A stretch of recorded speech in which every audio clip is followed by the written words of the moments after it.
Sir, in fact सदन में एक और परंपरा है कि जब सदन के लीडर को आप नाम से नहीं बुलाते, आप माननीय प्रधानमंत्री जी कह के कहेंगे, लेकिन लगातार नरेंद्र मोदी करके संबोधन हुआ। आप बहुत ज्यादा समझदार है राहुल गांधी से।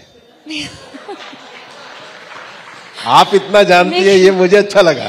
सर लेकिन उनको समझाओ आप।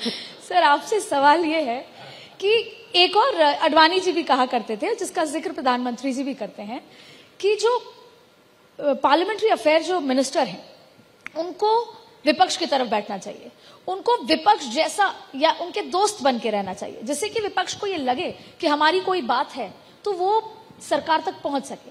लेकिन आपको नहीं लगता कि कहीं ना कहीं संसदीय कार्य मंत्री के उस कार्य या उस तरीके में, उस योजना में कुछ कमी है? विपक्ष अगर अपनी कोई बात रखना चाहे, अगर उस दिन बॉन्ड स्ट्रांग होता तो शायद प्रधानमंत्री जी के भाषण के दौरान उनको कहा जा सकता था कि आप चुप रहिए, सुनिए, आपको मौका दिया जाएगा, या स्पीकर की तरफ से कहीं ना कहीं कोई ब्रिज में कमी हो, ऐसा आपको लगा? अब मैं आपको समझा दूं, जब हाउस चलता है तो बिजनेस एडवाइजरी कमेटी की मीटिंग होती है। जी जी। बिजनेस एडवाइजरी कमेटी में हर पार्टी को समय अलॉट किया जाता है। जी। तो इनकी पार्टी को भी समय अलॉट किया। जी। तो पार्टी के सांसदों को समय कौन देगा? पार्टी का चीफ व्हिप देगा।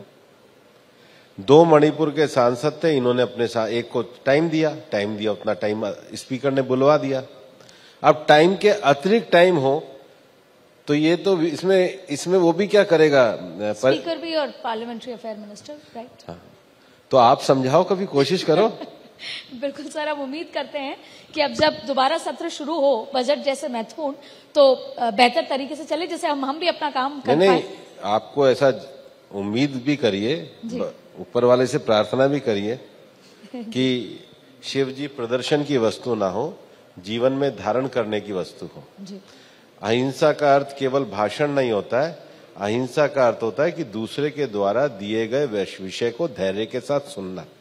हिंसा केवल शारीरिक नहीं होती, मानसिक भी होती है। मानसिक हिंसा वही नहीं करते जिनकी स्थिर बुद्धि होती है। स्थिर बुद्धि मिले, ऐसी प्रार्थना करो। बिल्कुल सर।